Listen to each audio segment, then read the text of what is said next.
How you doing, folks? It's your boy Donald Wonder, and I'm back on Tyro Media to finish off my little sci-fi adventure. I said I was going to do it on the Babylon 5 review, and now I'm going to talk about Battlestar Galactica.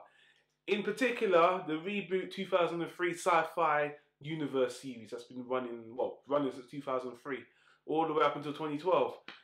Man, such a long way coming. If you haven't been following me on my sci-fi adventure, click the annotation on the link below to see those other titles. And I'm also going to be talking about Caprica and Blood and Stone. Everything up to date right now with Battlestar Galactica right here for you on Planet Tyro.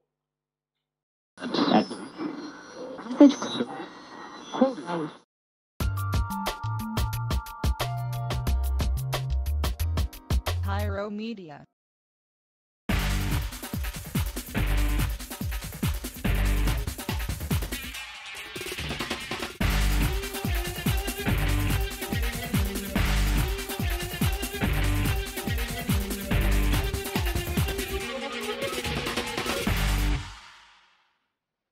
Alright people, let's get into it. The Battlestar Galactica 2003 plus reboot franchise.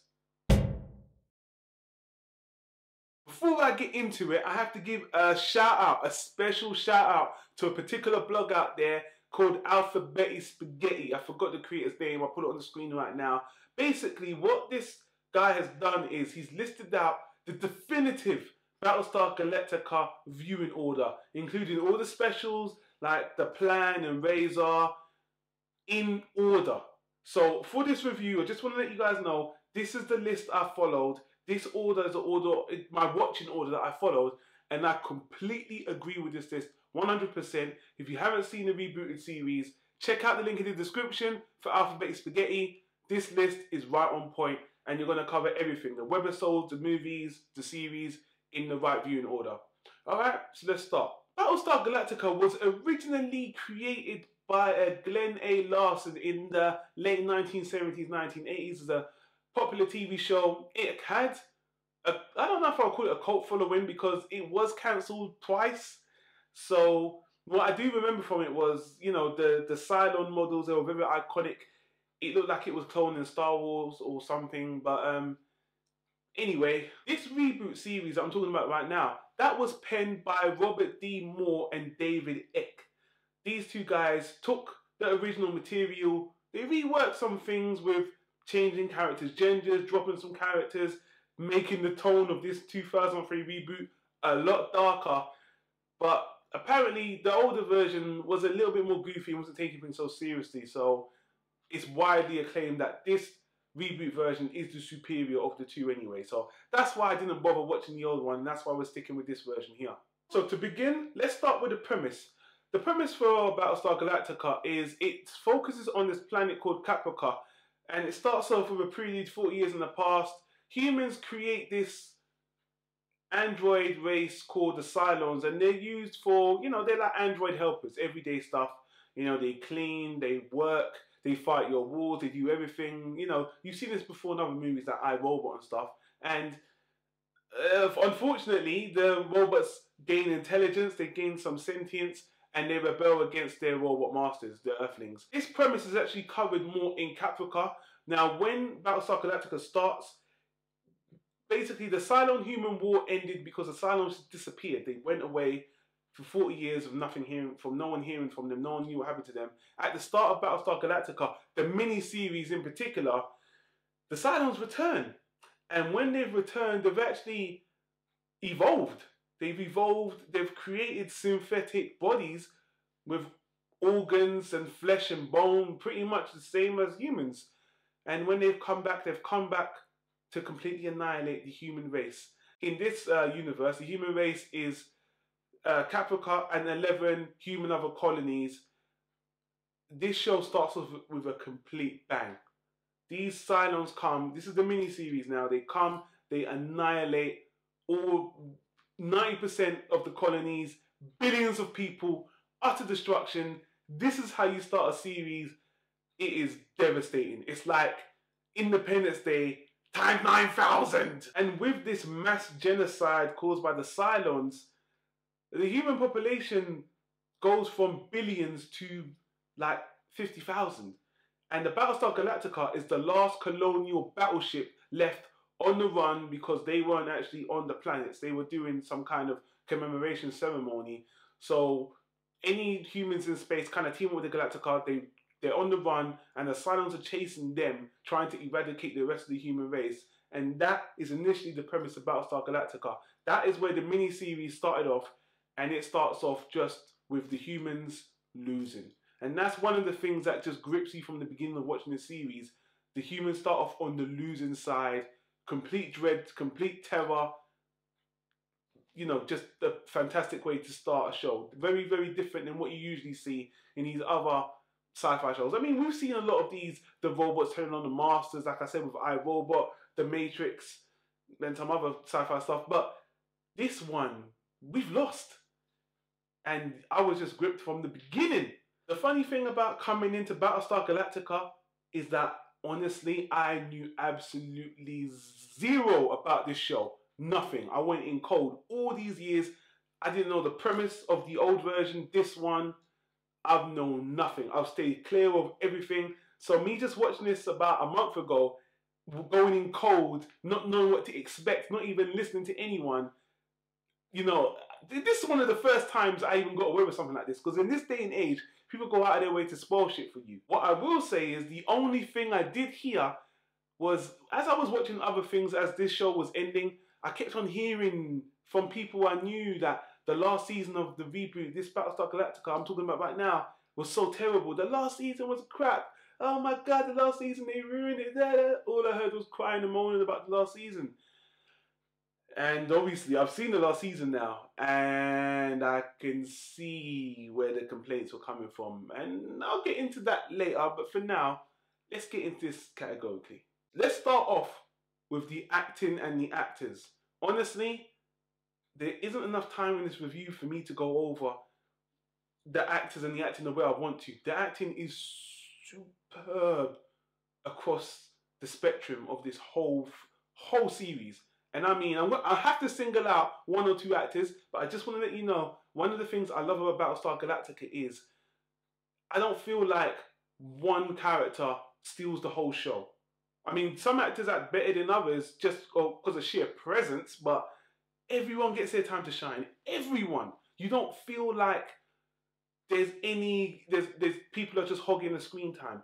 Everyone gets their time to shine. And even later down the line, when some actors come in mid-season or down season 3, they integrate into the story and they become core parts of the story. Everyone that's added to this story is just executed and adds to the story very well. And at times when there is dead weight, characters just killed off. Doesn't happen a lot, but the characters that are killed off are really worth the dead weight in the show anyway. Commander Dharma. This guy, my God, man. I mean, if you've watched anime and you hear people talk about aura, you know, the Chinese and Japanese believe that people have an aura. This is one actor, one character that I've just never felt such power from their performance. I'm talking Oscar level acting right here. This commander is just mind-blowingly good. In the realm of sci-fi, in the realm of anything I've seen, you can put him up there with Walter White or whoever, all the Star Trek captains. This guy is in my top 3 of leading male roles, giving that essence, that aura. He just oozes charisma. I can honestly just dick ride this guy for the whole review, but across the board, you will hear that Dharma is just such a powerful performance. The actor are absolutely phenomenal. And again, the other actors as well, Kara Frace, Leo Dharma, the CO, the Cylons. There's not enough time for me in this review. I just can't do it. I could spend another hour talking about the acting, but I need to just summarize. The acting is absolutely fantastic. Every single actor brings something great to the table. Because I'm not going to get into individuals, I have to bring out some certain elements about the acting. Let me talk about the Cylon human thing, because that's a big thing in this series. Now, Cylon human or human Cylons or Cylons in human bodies, they are some of the best actors in the show. And what I mean is, some of the actors in this series have to play double roles. Like, without going into spoilers, one of the main characters, Caprica 6 or number 6, She plays the villain, sympathetic roles, minor roles, and they're all just different sides of a Rubik's cube. And this lady, her acting is phenomenal, absolutely phenomenal. And I have to say, she is very hateable at sometimes, but the actress playing her, I believe this was her first time acting. She went from a model to actress, and this was her first gig. I might be wrong there, but mind-blowing performance across the board. There's also another female lead in this show who maybe should even get more props than number 6, but because of spoilers, I can't mention who it is. The only thing I can say is the person in the Galactica that eventually ends up having a baby.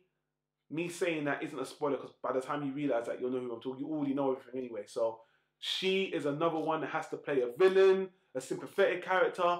Cylons, the actors playing Cylons in this show have to play a range of roles that just completely mind-blowing. And honestly, it's one of the elements that makes this show very, very thought-provoking. You know, sleeper agents, betrayal, love. To be honest with you, for me, the characterization and character development in this show, for me, is more interesting than the actual storyline itself. If it wasn't for the fantastic acting and the way the characters interact with each other and the way they develop and the way they emote these emotions of dread, of stress, of being on the run, of falling in love, of being betrayed, of being completely psychopathic. You've got drunks, you've got cheaters, you've got, like I said, too much to go on. But this show, in terms of characterization, is up there with my favorites, like 6 Feet Under and Oz, which I think are two great character pieces in terms of written characters as well. Speaking of actors, Dean Stockwell? Dean Stockwell up in this? Fracker? My God. I haven't seen this guy play a role like this since that old movie I love, Married to the Mob. Fantastic addition. It's not a spoiler. He's a fantastic addition. I think he comes at the end of season 2. And that kind of acting, bringing him in here, again, I just have to throw that in there.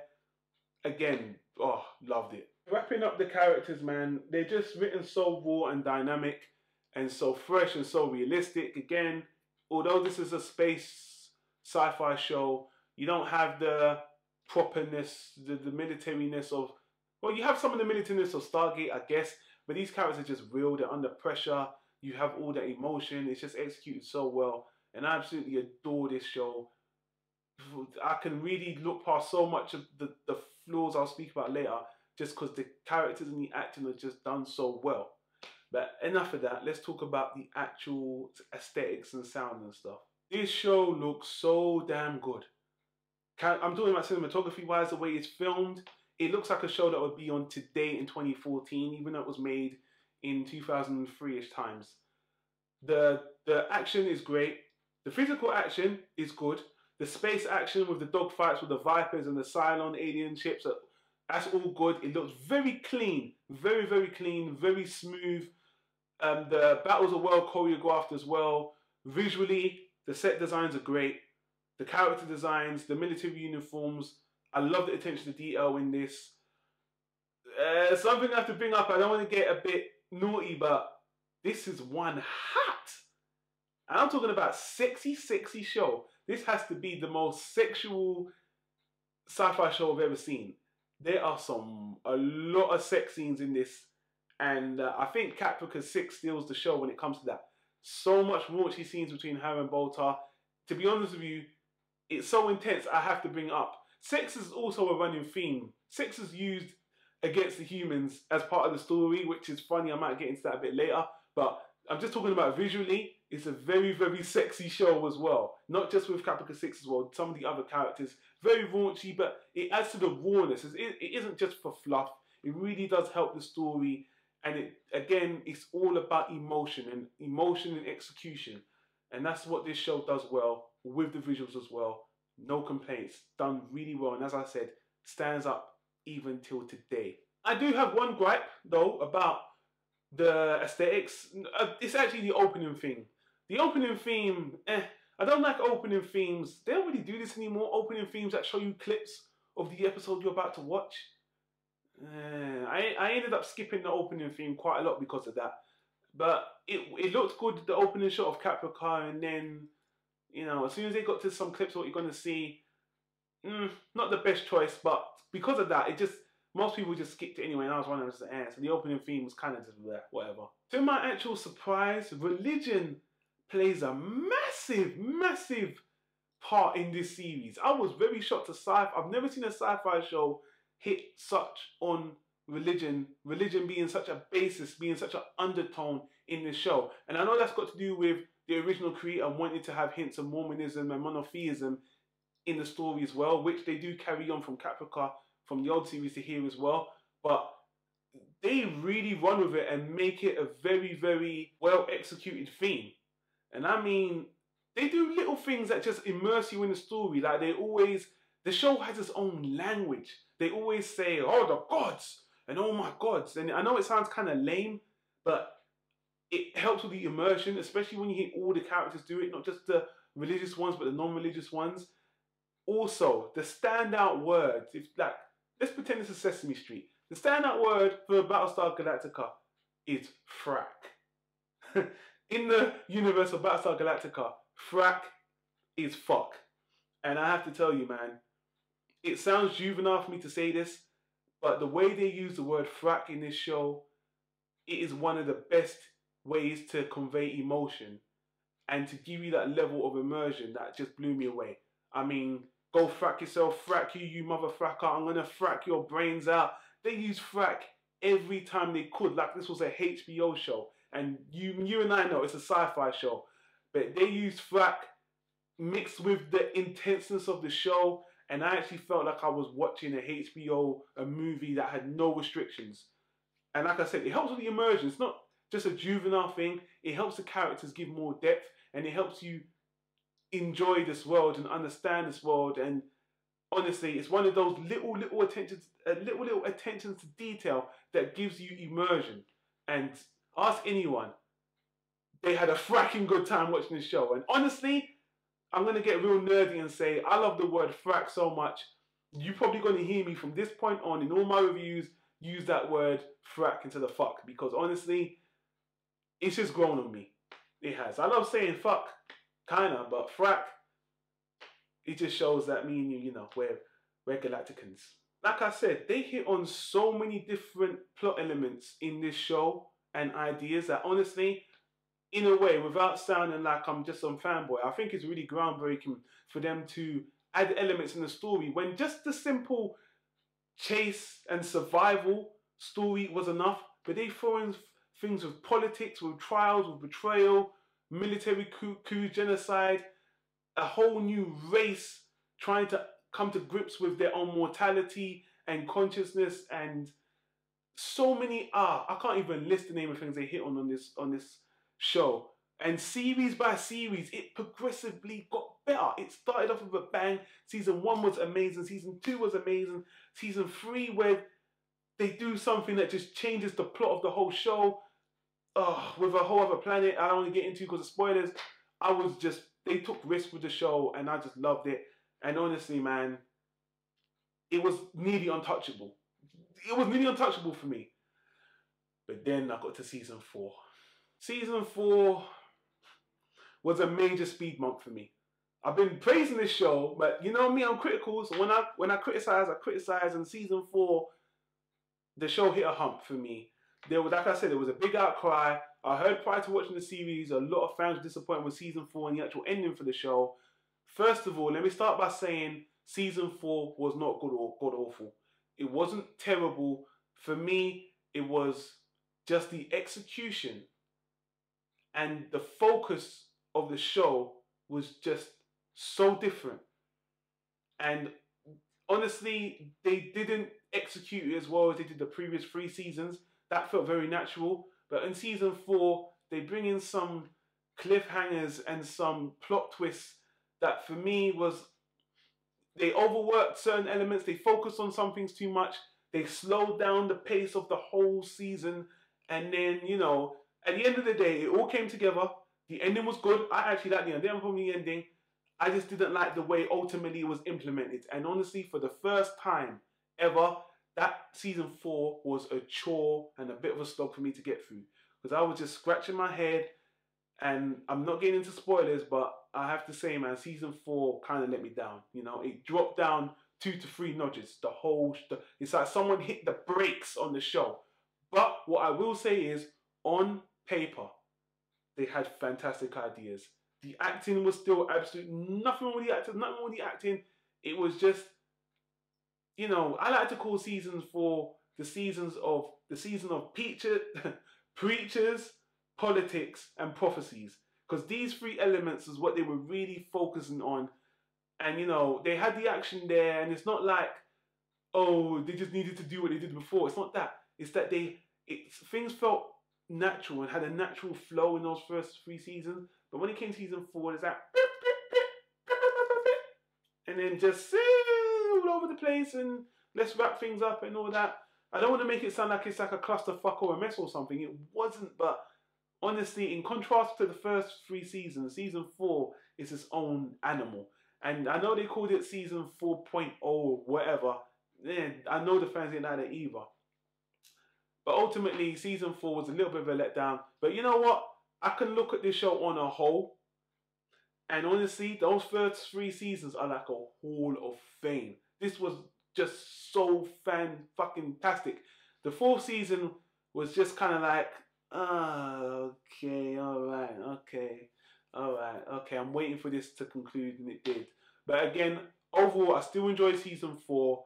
It still had great writing. It had a very good conclusion. The very last episode was very good, and even the last 10 minutes of the last episode was kind of disturbing. Reminded me of the Animatrix.